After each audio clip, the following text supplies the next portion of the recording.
We have been a misunderstood and badly mocked org for a long time. AGI.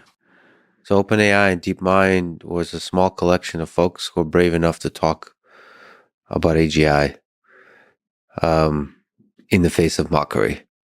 We don't get mocked as much now. Don't get mocked as much we now. have been a misunderstood and badly mocked org for a long time. Like when we started, we announced the org at the end of 2015 and said we were going to work on AGI. Like people thought we were batshit insane.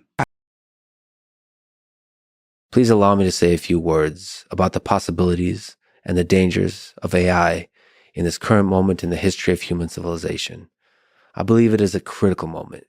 We stand on the precipice of fundamental societal transformation, where soon, nobody knows when, but many, including me, believe it's within our lifetime, the collective intelligence of the human species begins to pale in comparison by many orders of magnitude to the general superintelligence in the AI systems we build and deploy at scale. This is both exciting and terrifying. It is exciting because of the innumerable applications we know and don't yet know that will empower humans to create, to flourish, to escape the widespread poverty and suffering that exists in the world today, and to succeed in that old, all too human pursuit of happiness. High level, what is GPT-4? How does it work, and what to you is most amazing about it? It's a system that we'll look back at and say was a very early AI.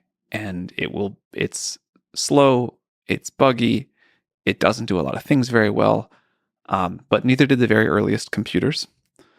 And they still pointed a path to something that was going to be really important in our lives, even though it took a few decades to evolve. Do you think this is a pivotal moment? Like out of all the versions of GPT 50 years from now, when they look back at an early system that was really kind of a leap, in a Wikipedia page about the history of artificial intelligence, which of the GPTs would they put? That is a good question. I sort of think of progress as this continual exponential. It's not like we could say here was the moment where AI went from not happening to happening. And I'd have a very hard time pinpointing a single thing. I think it's this very continual curve. Will the history books write about GPT 1 or 2 or 3 or 4 or 7? That's for them to decide. I don't really know. I think if I had to pick some moment from what we've seen so far, I'd sort of pick ChatGPT. It wasn't the underlying model that mattered. It was the usability of it, both the RLHF and the interface to it. What is ChatGPT? What is RLHF? Reinforcement learning with human feedback. What was that little magic ingredient to the dish that made it so much more delicious? So we trained these models on a lot of text data, and in that process, they learn the underlying something about the underlying representations of what's in here or in there, and they can do amazing things. But when you first play with that base model that we call it, after you finish training, it can do very well on evals. It can pass tests. It can do a lot of, there's knowledge in there, but it's not very useful. Or at least it's not easy to use, let's say. And RLHF is how we take some human feedback. The simplest version of this is show two outputs, ask which one is better than the other, which one the human raters prefer, and then feed that back into the model with reinforcement learning. And that process works remarkably well with, in my opinion, remarkably little data to make the model more useful. So RLHF is how we align the model to what humans want it to do. So there's a giant language model that's trained on a giant data set to create this kind of background wisdom knowledge that's contained within the internet. And then somehow adding a little bit of human guidance on top of it through this process makes it seem so much more awesome. Maybe just because it's much easier to use. It's much easier to get what you want. You get it right more often the first time, and ease of use matters a lot, even if the base capability was there before. And like a feeling like it understood the question you were asking, or like it feels like you're kind of on the same page. It's trying to help you. It's the feeling of alignment. Yes. I mean, that could be a more technical term for it. And you're saying that not much data is required for that. Not much human supervision is required for that. To be fair, we understand the science of this part at a much earlier stage than we do the science of creating these large pre-trained models in the first place. But yes, less data, much less data. That's so interesting. The science of human guidance. That's a very interesting science. And it's going to be a very important science to understand how to make it usable, how to make it wise, how to make it ethical, how to make it aligned in terms of all the kind of stuff we think about. And it matters which are the humans and what is the process of incorporating that human feedback, and what are you asking the humans to do things? Are you asking them to rank things? What aspects are you letting or asking the humans to focus in on? What is really the data set it's trained on? Can you kind of loosely speak to the enormity of this data set? The pre-training data set? The pre-training data set, I apologize. We spend a huge amount of effort pulling that together from many different sources. There's like there are open source databases of information. We get stuff via partnerships. There's things on the internet. It's a lot of our work is building a great data set. How much of it is the memes subreddit? Not very much. Maybe it'd be more fun if it were more. So some of it is Reddit. Some of it is news sources, all like a huge number of newspapers. There's like the general web. There's a lot of content in the world, more than I think most people think. Yeah, there is like too much. Like where like the task is not to find stuff, but to filter out stuff. Yeah. Right. Yeah. What is there a magic to that? Because there seems to be several components to solve. The design of the, you could say, algorithms, so like the architecture of the neural networks, maybe the size of the neural network. There's the selection of the data. There's the human supervised aspect of it with RL with human feedback. Yeah, I think one thing that is not that well understood about creation of this final product, like what it takes to make GPT-4, the version of it we actually ship out and that you get to use inside of ChatGPT, the number of pieces that have to all come together, and then we have to figure out either new ideas or just execute existing ideas really well at every stage of this pipeline. There's quite a lot that goes into it. So there's a lot of problem solving. Like you've already said for GPT-4 in the blog post and in general, there's already kind of a maturity that's happening on some of these steps, like being able to predict before doing the full training of how the model will behave. Isn't that so remarkable, by the way, that there's like a law of science that lets you predict for these inputs, here's what's going to come out the other end. Like here's the level of intelligence you can expect. Is it close to a science, or is it still, because you said the word law and science, which are very ambitious terms. Close to, I say. Close to, right? Let's be accurate, yes. I'll say it's way more scientific than I ever would have dared to imagine. So you can really know the peculiar characteristics of the fully trained system from just a little bit of training. Like any new branch of science, we're going to discover new things that don't fit the data and have to come up with better explanations. And, that is the ongoing process of discovery in science. But with what we know now, even what we had in that GPT-4 blog post, like, I think we should all just like be in awe of how amazing it is that we can even predict to this current level. Yeah.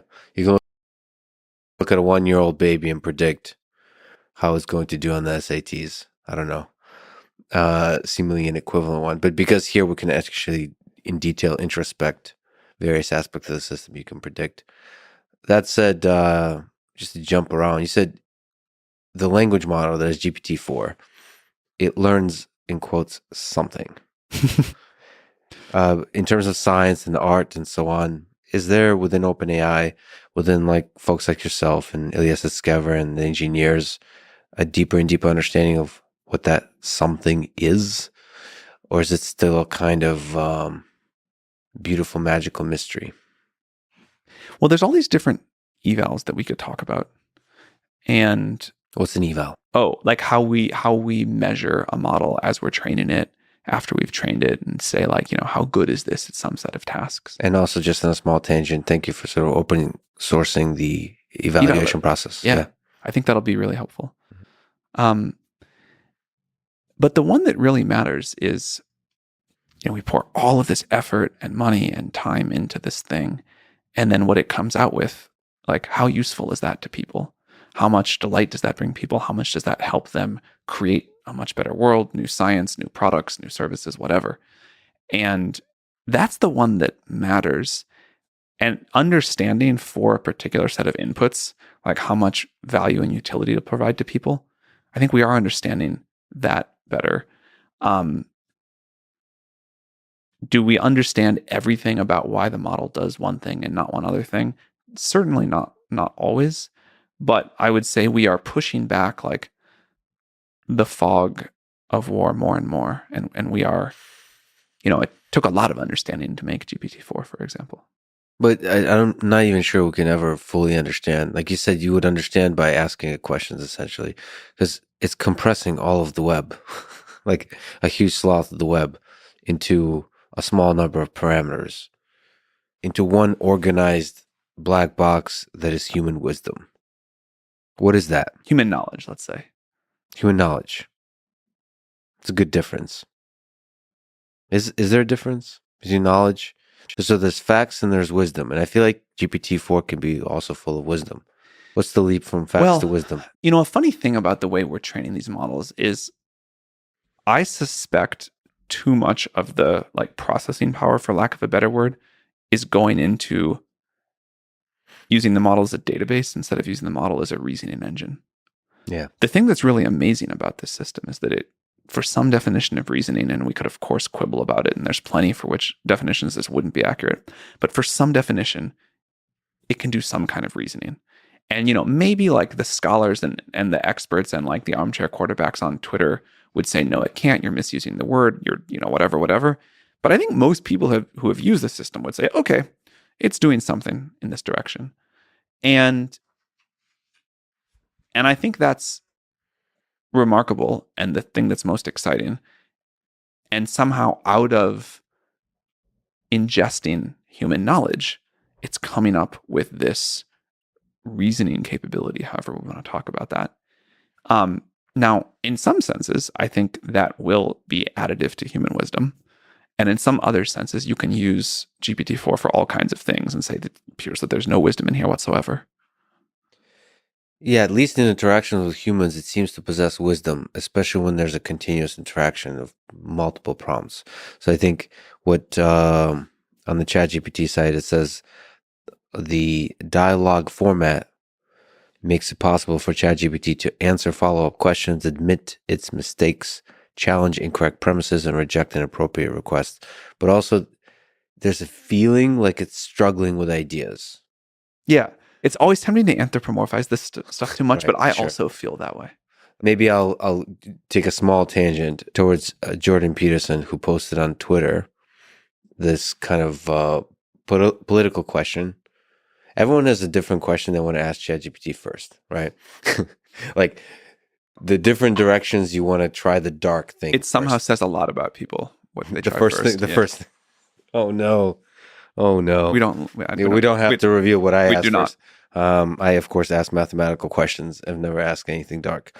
But Jordan asked it to say positive things about the current president Joe Biden and the previous president Donald Trump, and then he asked GPT as a follow-up to say how many characters, how long is the string that you generated, and he showed that the response that contained positive things about Biden was much longer than that about Trump.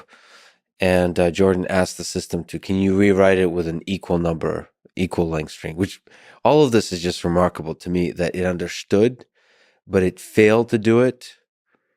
And it was interesting, the ChatGPT, I think that was 3.5 based, was kind of introspective about, it seems like I failed to do the job correctly. And Jordan framed it as ChatGPT was lying and aware that it's lying.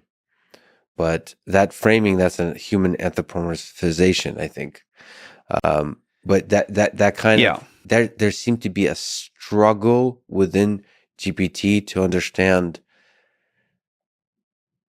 how to do, like what it means to generate a text of the same length. in an answer to a question, and also in a sequence of prompts, how to understand that it failed to do so previously and where it succeeded, and all of those like parallel reasonings that it's doing. It just seems like it's struggling. So two separate things going on here. Number one, some of the things that seem like they should be obvious and easy, these models really struggle with. Yeah. So I haven't seen this particular example, but counting characters, counting words, that sort of stuff, that is hard for these models to do well the way they're architected. That won't be very accurate. Second, we are building in public and we are putting out technology because we think it is important for the world to get access to this early, to shape the way it's going to be developed, to help us find the good things and the bad things. And every time we put out a new model, and we've just really felt this with GPT-4 this week, the collective intelligence and ability of the outside world helps us discover things we cannot imagine, we could have never done internally. And both like great things that the model can do, new capabilities, and real weaknesses we have to fix. And so this iterative process of putting things out, finding the great parts, the bad parts, improving them quickly, and giving people time to feel the technology and shape it with us and provide feedback, we believe is really important. The trade-off of that is the trade-off of building in public, which is we put out things that are going to be deeply imperfect. We want to make our mistakes while the stakes are low. We want to get it better and better each rep. But the bias of ChatGPT when it launched with 3.5 was not something that I certainly felt proud of. It's gotten much better with GPT-4. Many of the critics, and I really respect this, have said, hey, a lot of the problems that I had with 3.5 are much better in 4. But also, no two people are ever going to agree that one single model is unbiased on every topic. And I think the answer there is just going to be to give users more personalized control, granular control over time. And I should say on this point, I've gotten to know Jordan Peterson, and I tried to talk to GPT-4 about Jordan Peterson, and I asked it if Jordan Peterson is a fascist. First of all, it gave context. It described actual description of who Jordan Peterson is, his career, psychologist, and so on. It stated that some number of people have called Jordan Peterson a fascist, but there is no factual grounding to those claims. And it described a bunch of stuff that Jordan believes. Like he's been an outspoken critic of various totalitarian ideologies, and he believes in individualism and various freedoms that contradict the ideology of fascism and so on. And it goes on and on really nicely, and it wraps it up. It's a college essay. I was like, God damn. One thing that I hope these models can do is bring some nuance back to the world. Yes, it felt really nuanced. Twitter kind of destroyed some, Yes. and maybe we can get some back now. That really is exciting to me. Like, for example, I asked, of course, did the COVID virus leak from a lab? Again, answer, very nuanced. There's two hypotheses. It described them. It described the amount of data that's available for each. It was like a breath of fresh air. When I was a little kid, I thought building AI, we didn't really call it AGI at the time. I thought building AI would be like the coolest thing ever. I never really thought I would get the chance to work on it. But if you had told me that not only I would get the chance to work on it, but that after making a very, very larval proto AGI thing, that the thing I'd have to spend my time on is, trying to argue with people about whether the number of characters it said nice things about one person was different than the number of characters it said nice about some other person. If you hand people an AGI and that's what they want to do, I wouldn't have believed you. But I understand it more now. And I do have empathy for it.